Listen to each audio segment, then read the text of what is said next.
¿Cómo está viviendo este aniversario? ¿Bien? Qué emoción, tantos himnos que cantamos en tantos años, tanto tiempo, tanta historia con esos himnos que nos conmovían, nos conmueven. Todavía gloria sea a su bendito nombre. Bueno, hemos llegado a un momento muy importante. Tenemos la visita del pastor Juan Carlos Gervilla. Es pastor presidente de la Iglesia de los Libres allá en la ciudad de Mendoza.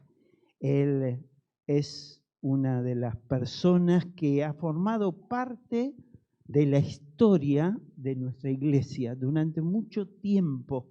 Él y su esposa han estado ministrándonos, han traído una palabra de parte del Señor y lo sentimos amigo e integrante de esta familia de la fe. Amén. Y cada vez que Él viene, nos gozamos, nos alegramos, compartimos la palabra, compartimos los testimonios, compartimos todas las cosas que el Señor está haciendo en otros lugares, ¿sí?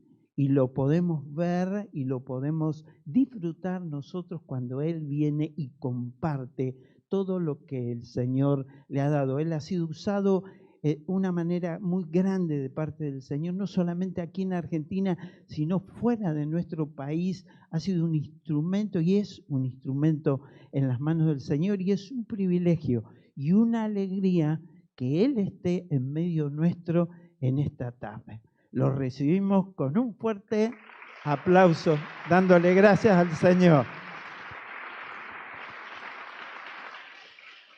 Gracias, amado.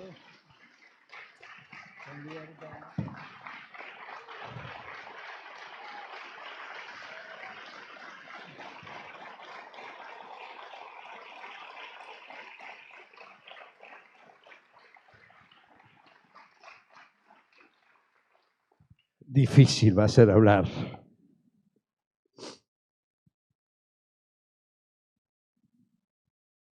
La primera vez que entré a este lugar tenía 22 años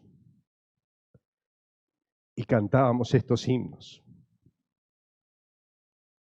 Solo que en este lugar no había un tecladista y había un piano cerrado.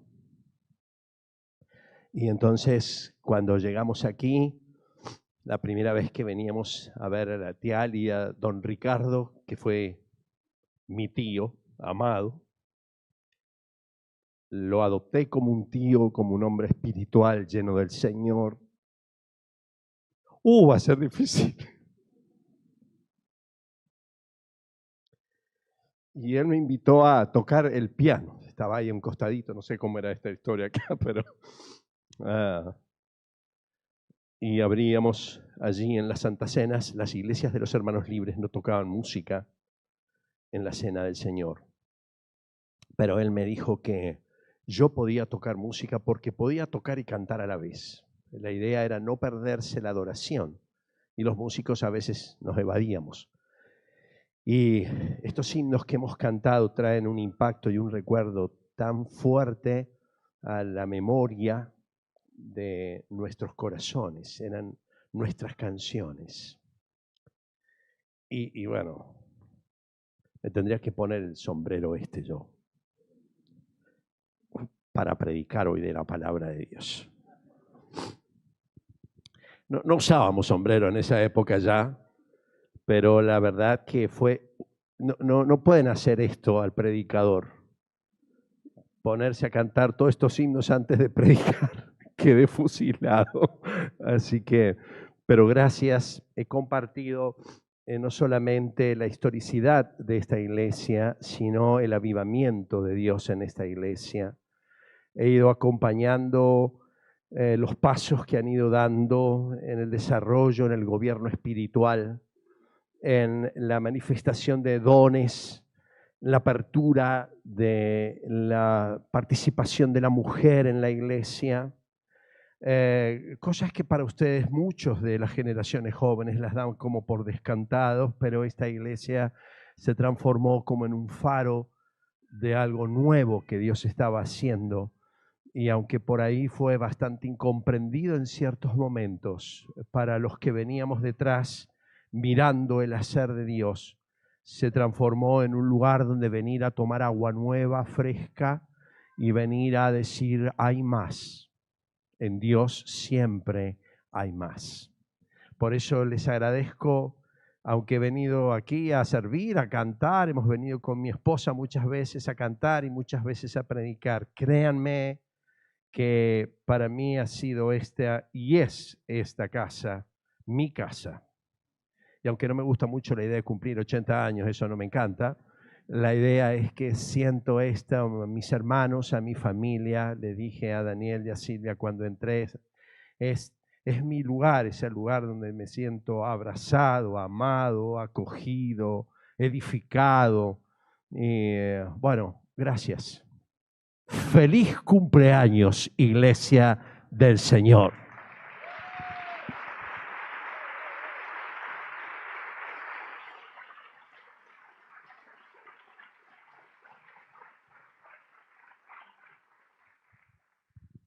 Asombrándonos otra vez. Será el título de las 2 presentaciones que tendremos de la palabra del Señor en este fin de semana. Asombrándonos otra vez. Hoy vamos a mirar un aspecto del asombro que es asombrándonos otra vez de su santidad. Esta palabra asombro tiene muchos sinónimos. Admiración, estupor, temor, maravilla, conmoción, aturdimiento, espanto, sobrecogimiento, fascinación. Dios puso en nuestros corazones esta habilidad. Dios te creó con esta capacidad de ser asombrado. Porque vivimos en un mundo que es asombroso. Pero también hemos sido creados con una enorme capacidad para asimilar con todo el asombro lo que nuestros corazones deseen. Por eso siempre terminamos adorando lo que nos asombra. Y el asombro ha sido puesto por Dios como un instrumento para que terminemos adorándolo a Él. Sin asombro no hay adoración. Sin asombro solamente hay un pedazo de canto, alguna expresión religiosa, pero solo el asombro es esa conmoción interior que nos mueve hacia la adoración. Esa adoración puede ser a Dios, pero a veces es a otras cosas, porque lo que nos asombra termina siendo nuestro foco de adoración. Siempre el asombro es el camino necesario para la adoración. ¿Cuál fue el propósito de Dios al crearnos con esta capacidad de asombro? El propósito fue que nos asombrásemos de sus maravillas para que le adorásemos a Él, porque fuimos creados para la adoración de Dios. El propósito esencial de tu vida y de la mía es que podamos expresar a Dios nuestra adoración en todo lo que hacemos, en todo lo que pensamos, en todo lo que decimos. Y el asombro en el Nuevo Testamento, que se expresa de muchas maneras, fue como la antesala de todo el ministerio del Señor Jesús. El asombro de los pastores al ver que se había cumplido tal como había sido dicho por los ángeles. Dice que los discípulos al escuchar a Jesús no salían de su asombro y decía: ¿qué clase de hombre es este que hasta los vientos y las olas les obedecen? La muchedumbre también se asombró viendo a los mudos hablando, a los lisiados sanos, a los cojos andando, a los ciegos viendo, y glorificaban al Dios de Israel.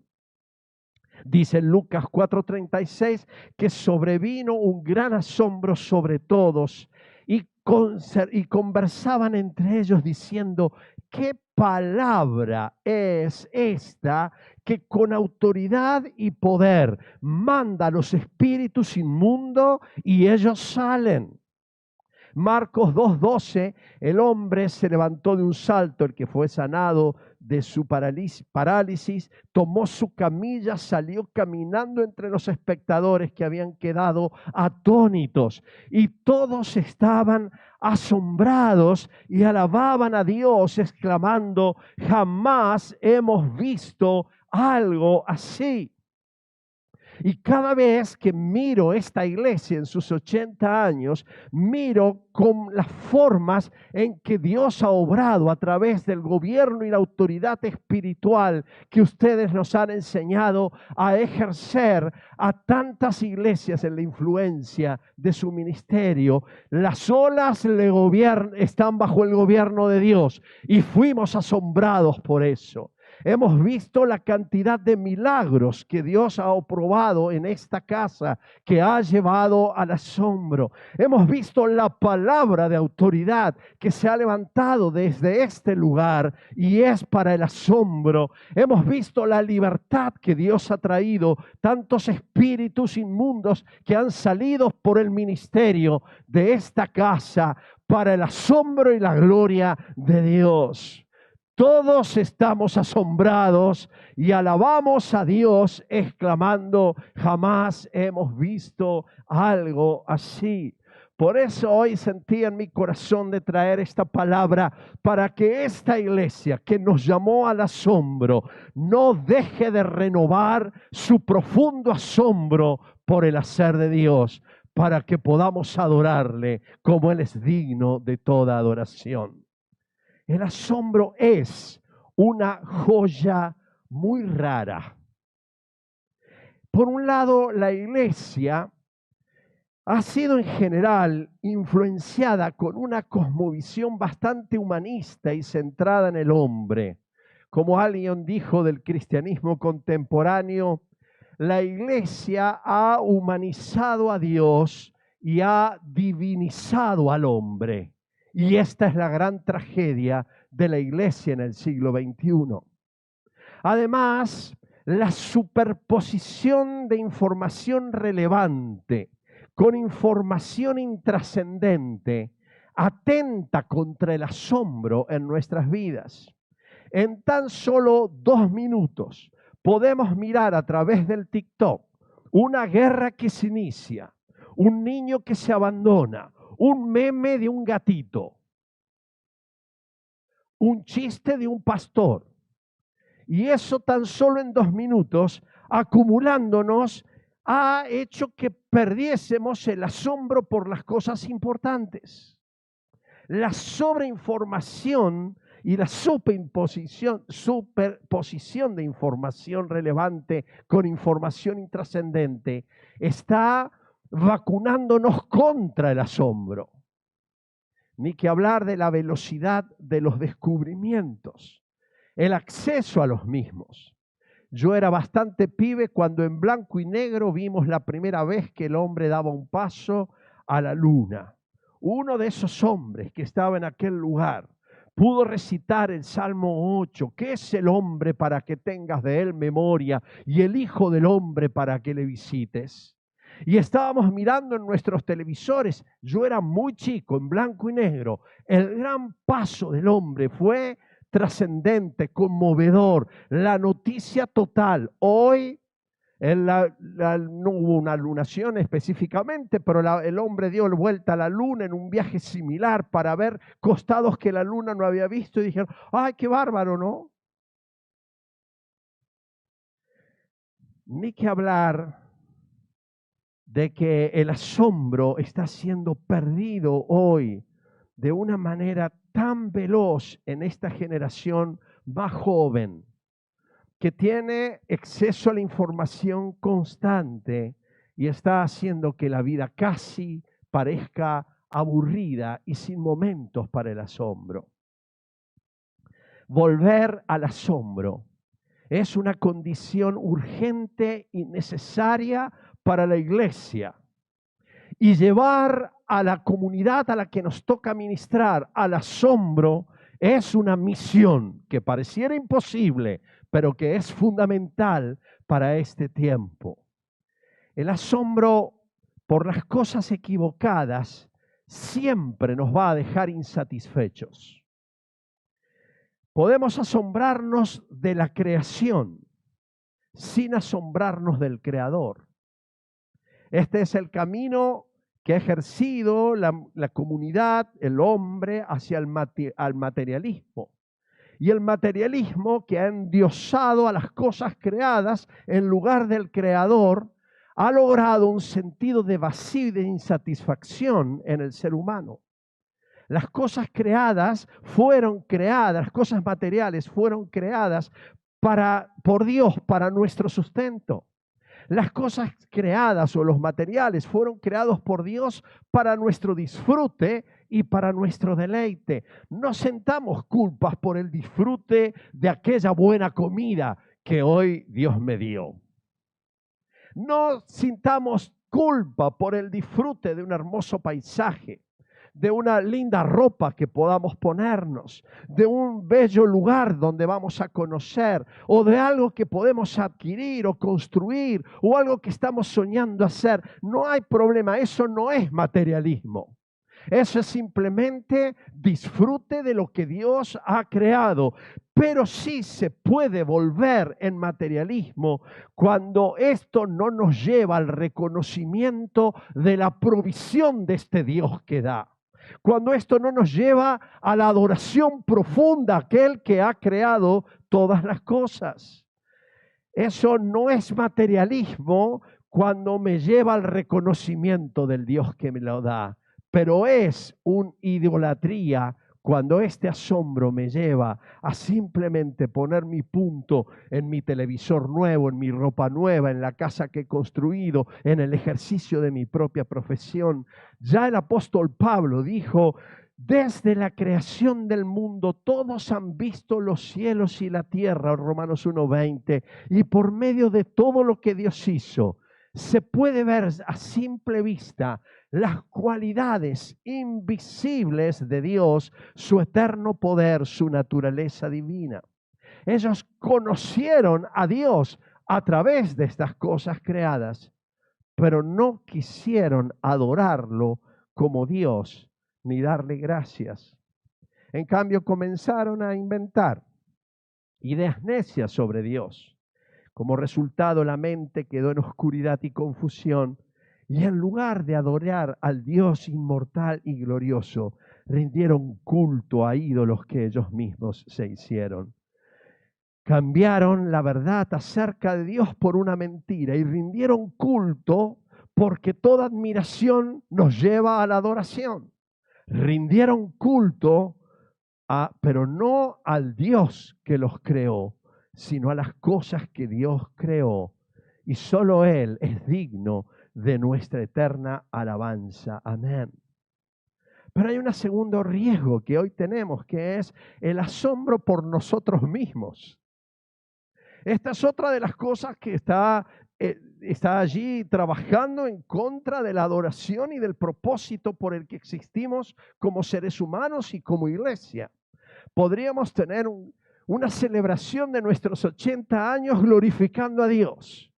O podríamos tener una celebración de los 80 años glorificándonos a nosotros mismos que fuimos partícipes de la historia. Porque la tentación del egocentrismo es tan grande, la adoración a nosotros mismos.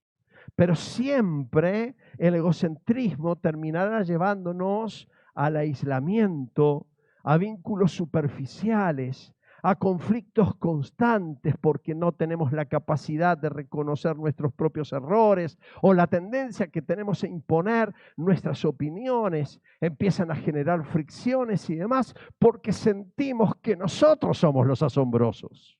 Sentimos que a nosotros se nos debe. Sentimos que el mundo gira alrededor nuestro y que todo el mundo es un gran deudor hacia nuestra propia realidad, provocando una enorme frustración, ansiedad e inseguridad. En este mundo donde más se ha exaltado al ser humano, más problemas de enfermedad mentales tenemos. cada vez el hombre siente menos experimentación de plenitud y de satisfacción. ¿Por qué si lo estamos poniendo en el centro? Porque en realidad Dios no nos creó para ser el centro. Dios nos creó para que Él sea el centro de todas las cosas. Pero también, no solamente podemos tener asombro por las cosas creadas y quedarnos allí en el materialismo, o por nosotros mismos quedándonos en el egocentrismo, sino que podemos perder todo sentido de asombro. Este es el camino de la apatía. Y la apatía nos lleva a una angustia existencial, cuando ya no hay razones por las que nos asombra, cuando ya no hay años para celebrar, cuando no hay cosas para festejar, cuando no hay cosas para admirar, simplemente contemplamos la vida que pasa y hemos perdido la capacidad del asombro. Hoy Dios está llamando a su pueblo para volver a recuperar el asombro, para que Él sea exaltado y alabado en todas las cosas.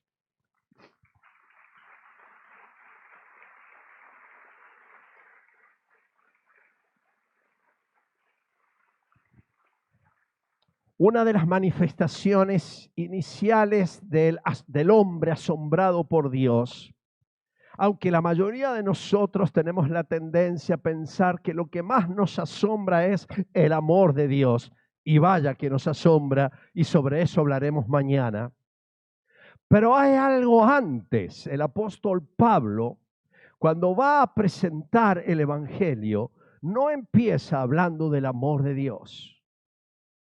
Él comienza hablando sobre la justicia de Dios y lleva adelante en los primeros capítulos del libro de Romanos el gran problema que tenemos los seres humanos. Mañana vamos a mirar algo más de esto, pero esto es lo que nos abruma y es entender que Dios es un Dios santo. Y la santidad de Dios es lo primero que debe manifestarse para quedar nosotros asombrados. Cuando la iglesia pierde el sentido del asombro por el Dios santo, estamos ninguneando a Dios. Estamos quizá trivializando a Dios. Estamos poniendo a un Dios de un tamaño tan accesible que realmente Dios es accesible, pero que lo está volviendo irrelevante.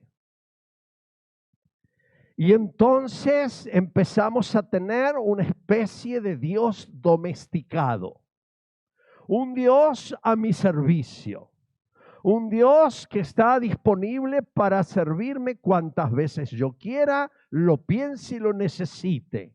Y esta es la clase de Dios que lamentablemente en la idea de la iglesia contemporánea está creciendo a través de la teología de la prosperidad. La mayor cantidad de cristianos en el mundo hoy adhieren consciente o inconscientemente a esta desviación teológica más seria que está afectando al siglo XXI, y es la teología de la prosperidad. No es que Dios no quiera prosperarnos. El problema es sentir que Dios nos debe algo. El problema es sentir que no solo el mundo me debe algo, sino Dios me debe algo. Por lo tanto, cada vez que lo llamo, tiene que estar a mi servicio y a mi disposición. Por eso necesitamos recuperar esta visión de quién es Dios, para entender el escándalo del llamado que tenemos para sumarnos a su misión. Si no, no vamos a poder apreciar en su dimensión el honor que tenemos de que Él nos invite a ser parte de su iglesia, a ser parte de su plan.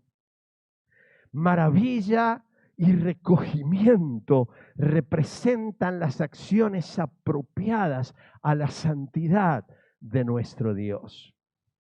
Allí nos encontramos en el libro de Moisés, a un hombre que quiso hacer las cosas a su manera. Él quería bendecir a su pueblo. Ustedes conocen la historia. Él quería bendecir a su nación y lo empezó a hacer matando uno por uno a algunos de los egipcios. Él huye después que es descubierto en su asesinato, huye hasta 40 años. Y en esos 40 años Moisés empieza a perder toda confianza en sí mismo. Pero es en ese punto donde Dios aparece de una forma extraordinaria para encender una llama en una zarza que no se consumía a pesar del fuego. Y en esa zarza que no se consumía a pesar del fuego, Dios estaba manifestando algo extraordinario para el asombro de Moisés. Y él empieza a notar que el fuego no depende de la zarza, porque tampoco Dios depende de nosotros, porque Él es autoexistente, porque Él es siempre y es permanentemente el que siempre ha sido, es y será. Y esta manera de manifestar la santidad de Dios empieza a provocarle curiosidad a Moisés. Cuando Moisés, ustedes se acuerdan de la historia, se acerca a la zarza, Dios lo llama por su nombre. Moisés, Moisés. Que en el lenguaje bíblico es más de decirte 2 veces el nombre. Significa pleno conocimiento de al que está llamando. En el lenguaje bíblico la reiteración 2 veces del nombre está significando te conozco al muerto que dejaste enterrado hace 40 años atrás. Te conozco tus capacidades en la Universidad de Egipto. Te conozco tus temores. Te conozco tus triunfos. Conozco tus fracasos. Conozco tu historia. Conozco que te llamás Moisés porque desde chiquitito fuiste rescatado en un Moisés de las aguas. Lo sé. Y cuando lo llama, dice la palabra que entonces Moisés se acerca. Y cuando se acerca, Dios le dice, no te acerques. Y uno dice, ¿pero qué estamos jugando? Nos dice Moisés, Moisés, voy. Y dice, no te acerques.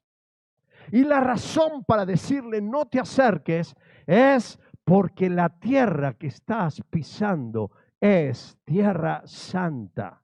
Porque el que está aquí, el ángel del Señor, que es el mismo Señor, está el santo que santifica. Está el santo que transforma la arena en el lugar más excelso que se conoce en el planeta Tierra. En ese momento la manifestación de la santidad de Dios está haciendo a la tierra de un árido desierto en el lugar del Edén, en el lugar glorioso. Dios descendiendo allí. No te acerques, quítate las sandalias de tus pies. Y en ese momento Moisés se da cuenta que el que lo está llamando no solamente es el yo soy, es el santo, es el otro.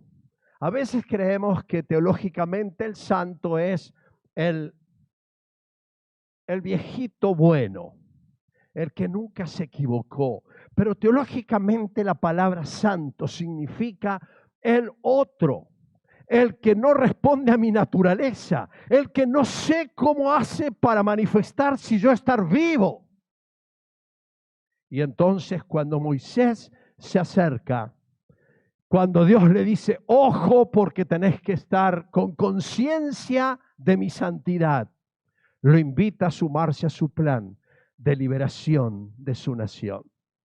Todo hombre y mujer que va a sumarse a la extraordinaria misión de Dios para bendecir a esta ciudad y hasta lo último de la tierra, tiene que renovar su asombro por la santidad de Dios, quitándose las sandalias de los pies. Isaías le pasó lo mismo. Muchos años ya de ministerio. Ha hablado la palabra de Dios en contra de los reyes, de las naciones, de su pueblo. Pero hay un momento en Isaías el capítulo 6, el año en que murió el rey Usías, donde Isaías entra para saber y ahora qué hacemos con el cambio político que se viene. Y en ese momento empieza a ver lo que nunca antes había visto, porque a partir del capítulo del encuentro con la santidad de Dios, Isaías iba a comenzar a recibir revelaciones proféticas del Mesías que iba a venir.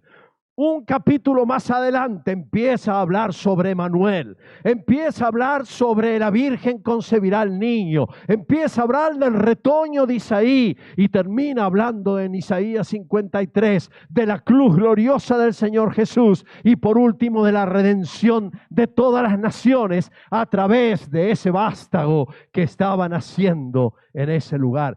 ¿Por qué? Porque antes de poder tener una misión redentiva en su anunciación a través de toda la historia, Isaías necesitaba encontrarse con el Santo, Santo, Santo. Y en esa manifestación él queda absolutamente asombrado. Y ante la santidad de Dios, él dice, ¿quién soy yo? Hombre que tiene labios inmundos. Pero Moisés, si vos has estado predicando. Pero en el encuentro con la santidad de Dios, amados, ni nuestros mayores discursos, ni nuestros mejores discursos pueden ser palabras dignas.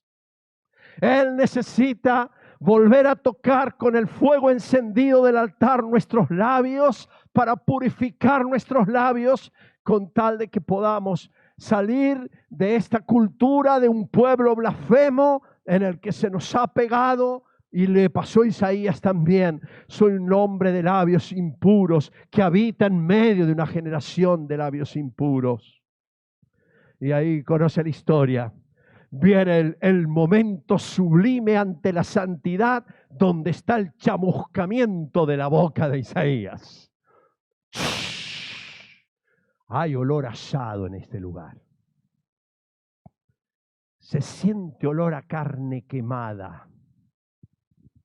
Me encantaría ver cómo la inteligencia artificial pudiese registrar la cara de Isaías post encuentro con la santidad. Porque yo entiendo que Isaías nunca más salió hablando como antes, pero nunca más quedó su rostro como antes. Todos que nos encanta la cosmética, parecer bonitos y más jóvenes, como me vieron a mí, ¿verdad? Algunos ni siquiera me dijeron, te ves más joven. Los quiero igual. Pero en este mundo de las cosméticas, Isaías iba a predicar el evangelio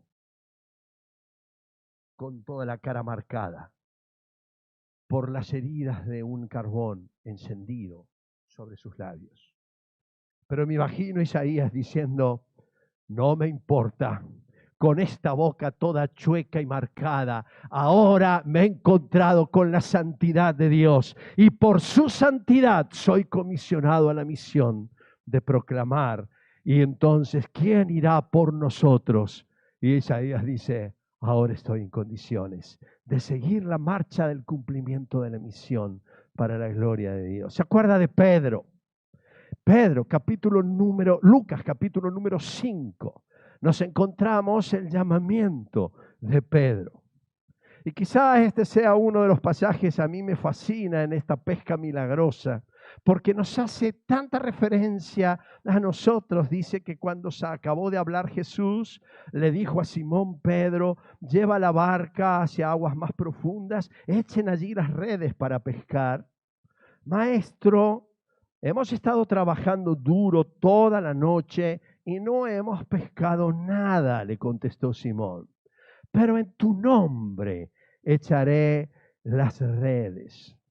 Bueno, muchas veces este pasaje se ha hablado como una de las expresiones más fuertes de la fe de Pedro. En tu nombre vamos a echar las redes.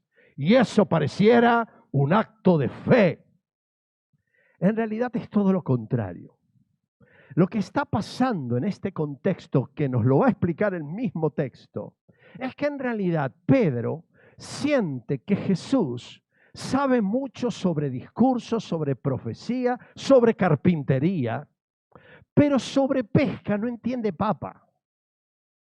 Porque toda la ley de los pescadores dice que si durante toda la noche vos has estado intentando pescar y no pescaste nada, de hace siglos atrás, igual hasta ahora, los peces duermen y no se despiertan.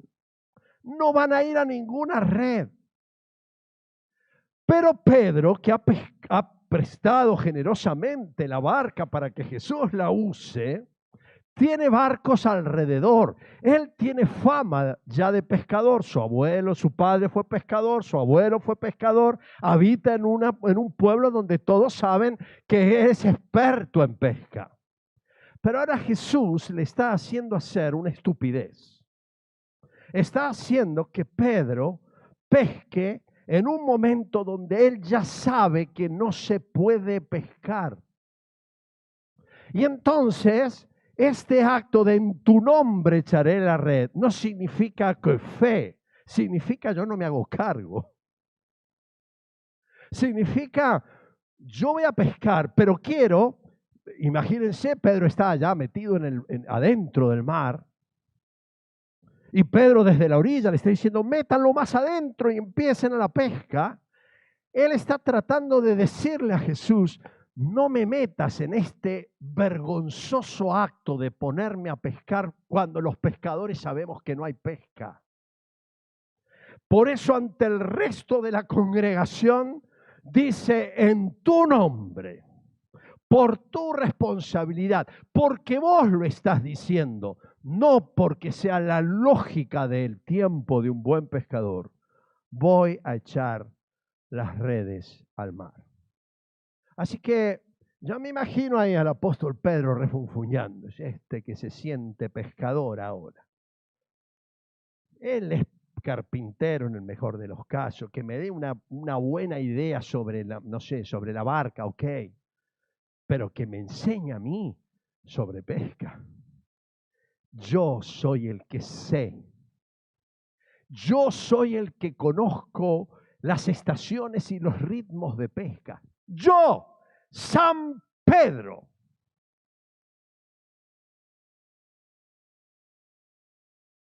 Y echa las redes a cargo de este hombre que se le ocurre que hagamos esto. Casi quizás por respeto, porque bueno, lo dice el gran maestro, las multitudes lo están siguiendo. Pero de pronto entiende que las leyes naturales que por siglos rigen la pesca se detienen en un momento y pareciera que alguien en el idioma de pez le dice a todos los peces a levantarse y a ir a las redes ahora. Yo me imagino a Nemo, ¿no? El pececito, a Nemo. ¿Por qué hasta ahora tengo que ir? El Señor de los señores manda, da la orden. Pero normalmente nosotros no vamos a esta hora. Pero el Señor es el Señor. Y empieza a haber una pesca tremendamente abundante. Entonces dice que recogieron una cantidad tan grande de peces que las redes se le rompían. Llamaron por señas a sus compañeros de la otra barca para que los ayudaran. Llenaron tanto las dos barcas que comenzaron a hundirse. Y al ver esto, Pedro dijo, vamos a armar una sociedad anónima de pesca, Jesús y yo, pescadores para siempre. Tenemos el negocio asegurado. Él dice que se pesca, yo pesco, nos hacemos la guita el resto de la vida. ¿Entienden por qué no fue un acto de fe? Porque si él hubiese tenido un acto de fe, hubiera sido sorprendido y feliz por lo que había pasado. Gloria a Dios, hemos pescado todo. Yo sabía que Jesús escapó, pero no fue lo que dijo. ¿Qué fue lo que dijo Pedro? Pedro cayó de rodillas delante de Jesús y le dijo, apártate de mí, Señor, soy un pecador. Se encontró con la manifestación de la santidad de Jesús. No era un tema de negocio, no era un tema de Dios a mi servicio, no era cuando yo lo llame ya y vienen los peces. Es un tema de encontrarnos ante la inexplicable manifestación del otro que viene a manifestar que es el Señor de todas las cosas. Y su primer sentido fue: ¿qué hago, Señor, que vos estés en mi barca? Amados, ¿no te sorprende que Jesús esté en tu hogar? ¿No te sorprende que Jesús te esté bendiciendo? No, a veces damos por sentado que Dios tiene que bendecirnos, que Dios tiene la obligación de darme salud cuando se lo pido, que tiene la obligación de darme esposa cuando no la tengo, que tiene la obligación de responder mis anhelos y mis deleites. Pero realmente el mayor secreto es: no entiendo cómo Dios puede responder esta oración a favor mío. Esa es la santidad. No me asombra que Dios no me bendiga, me asombra que me bendiga. Y la iglesia que siempre está en la prosperidad diciendo Dios está a mi servicio, cuando ve la pesca celebra y canta. Pero la iglesia que ve la manifestación de la bendición de Dios, un ejemplo de santidad, solo se humilla, cae ante la presencia del Señor y dice: Señor, apártate de mí, yo no soy digno de que estés en mi barca.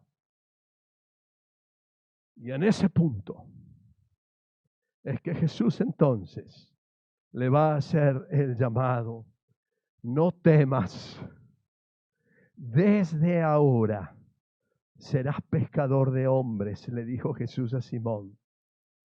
Y así llevaron las barcas a tierra y dejándolo todo, le siguieron. Cuando vos seguís a Jesús porque te bendijo, es un seguimiento débil, porque van a haber momentos en tu vida donde la manifestación de la bendición de Dios va a ser quitarte cosas, no darte cosas, y tu vida va a empezar a entrar en fuertes dudas en tu corazón. Pero cuando vos te has encontrado con la santidad de Dios, nada te detiene. Cuando te encontrás con que el Rey eterno, con el otro, con el distintivo, simplemente empezás a mirar todos sus hechos, buenos y no tan buenos, como el asombro de la persona ante quien estás. Y ese asombro te lleva a caer de rodillas ante la presencia de nuestro amado Señor. Por eso el asombro por la santidad de Dios es el camino que me lleva a la misión que Dios tiene para mi vida. Ustedes podrían servir al Señor por muchas razones. Podrían servir al Señor para no quedarse afuera de todos los que sirven al Señor. Podrían servir al Señor por culpa. Che, mirá, Dios me ha dado tanto, mejor que sí, haga algo por Dios, ¿verdad? Podría servir al Señor porque todos lo hacen, por contagio. Podría servir al Señor para sentirme importante, para sentirme significativo, para hacerme, mira, yo sirvo a Dios, qué maravilla, qué extraordinario que soy, ¿no? Voy a servir a Dios como el garancito. Por eso hay tantos que abandonan su servicio, pero no es un problema de no comprensión de la importancia de servir.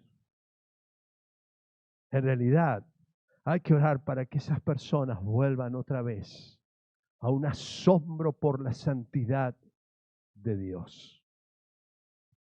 Y oro para que esta casa vuelva otra vez a ser asombrada por la santidad de Dios, por ese Dios que nos asombra, que nos llame a sumarnos a su misión. Y nos sumamos a su misión No por culpa, no porque todos los hacen, no porque por presión, no porque me lo piden, no por lástima de la gente que está en necesidad. Lo hago porque he conocido al Santo, Santo, Santo y caigo de rodillas ante su presencia. Y cuando caigo ante su presencia santa, siento la sorprendente voz del Señor que en lugar de decirme desgraciado, así te quería ver, nos invita a sumarnos a su plan y a hacer las obras extraordinarias que Él tiene para cada uno de nosotros. Yo no entiendo por qué, pero Él se ha propuesto hacer su trabajo a través de personas débiles como somos nosotros. No ha escogido a lo más inteligente, a lo más capaz. Él ha escogido a lo vil del mundo porque su gloria no está en juego. Porque la deidad, santidad y la reputación del famoso nombre de Dios no se pone en juego. Podremos quedarnos sin muchos soldados trabajando, pero podremos ser tan solo 300 que nos sumemos a ganar las batallas si comprendemos que esos 300 somos chiquititos, minorías, pequeños, enfermos, débiles, pero llamados por el Santo que nos convoca a su misión. Termino preguntándome cómo puedo hacer para llegar otra vez a renovar mi asombro por Dios o para intensificar mi asombro por Dios. ¿Cómo puedo cultivar esa sensación de asombro, de estupor y de admiración? Bueno, primera cosa, necesitamos volver a releer la palabra de Dios con asombro.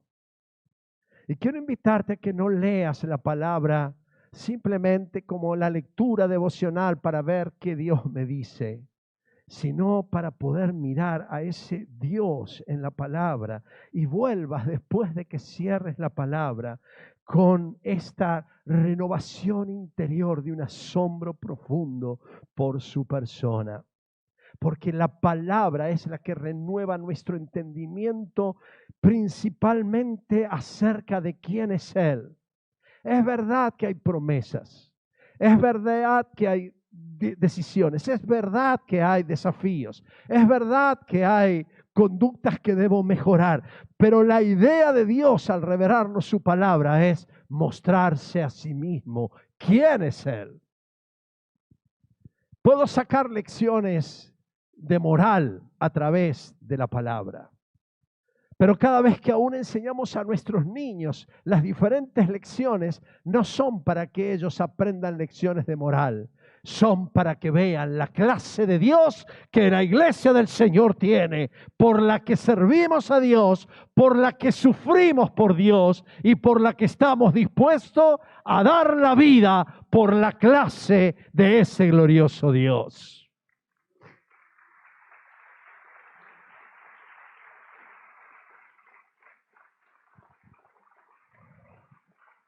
Él puede volver a darte el regalo de un corazón abrumado y asombrado cuando leas su palabra.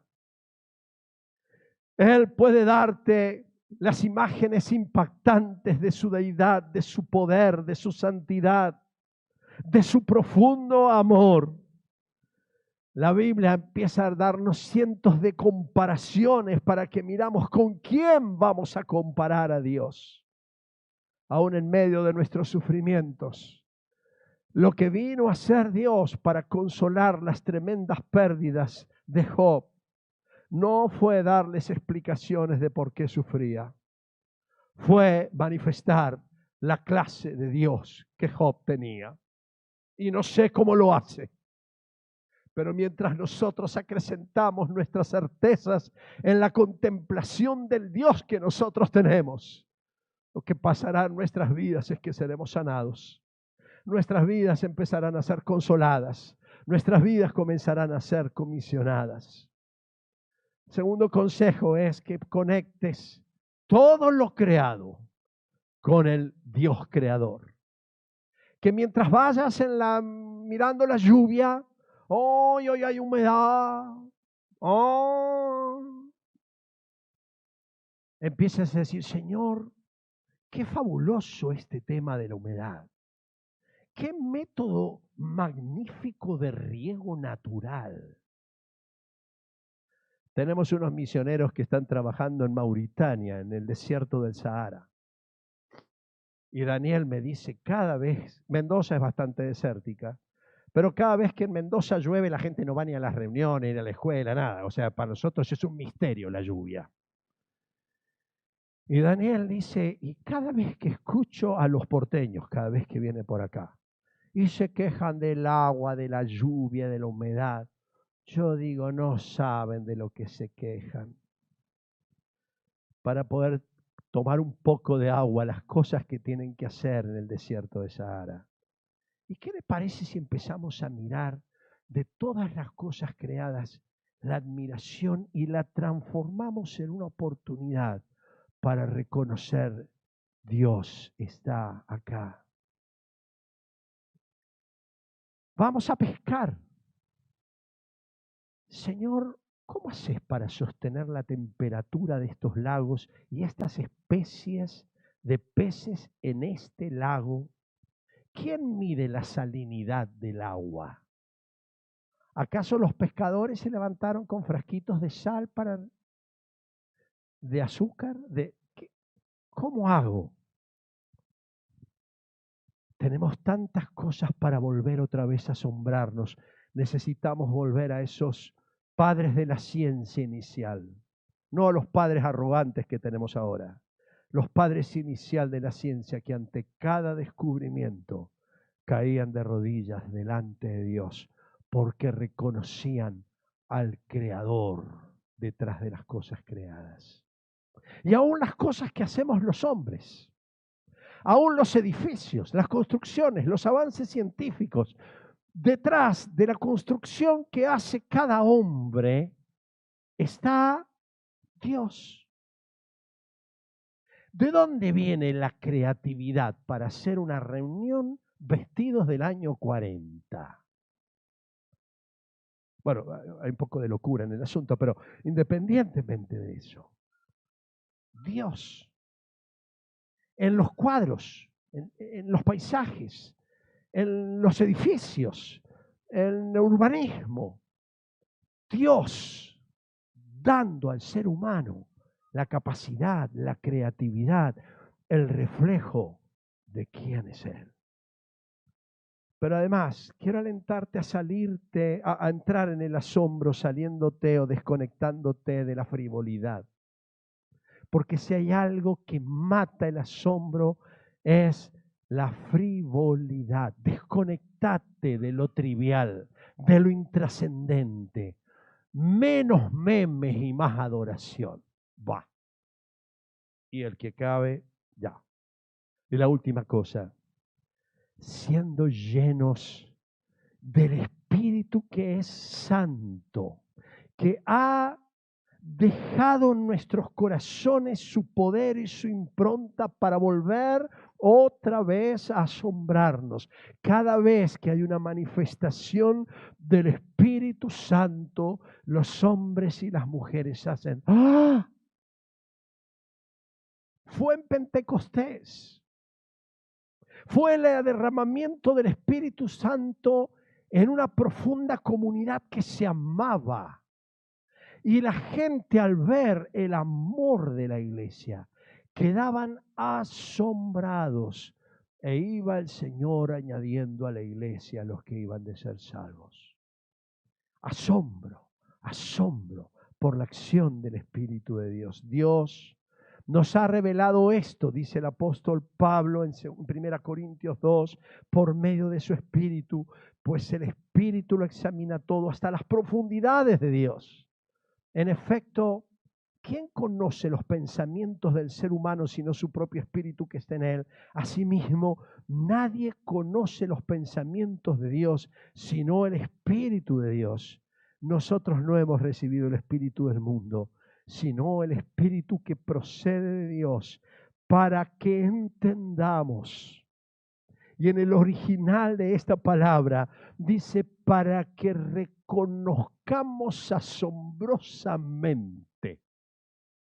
Esa es la traducción de esa palabra. Para que entendamos, para que sean abiertos nuestros ojos, lo que por su gracia Él nos ha concedido.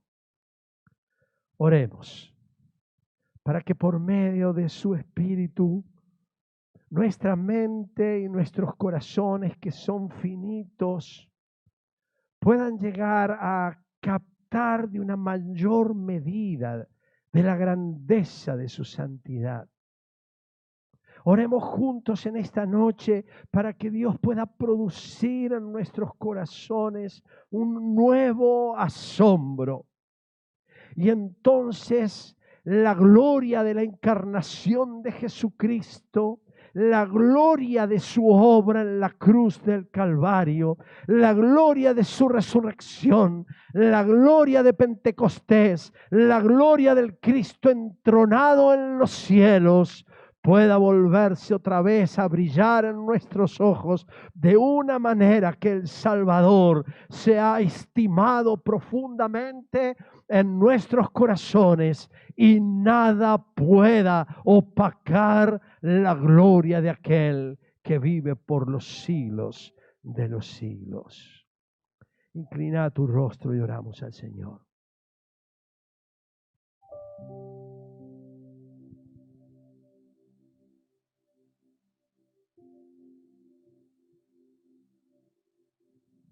Renueva mi asombro por tu persona, Señor.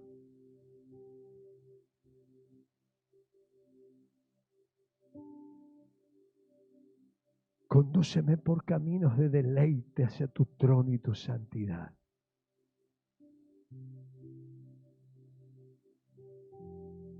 Nuestra cultura, Padre, nuestro trabajo,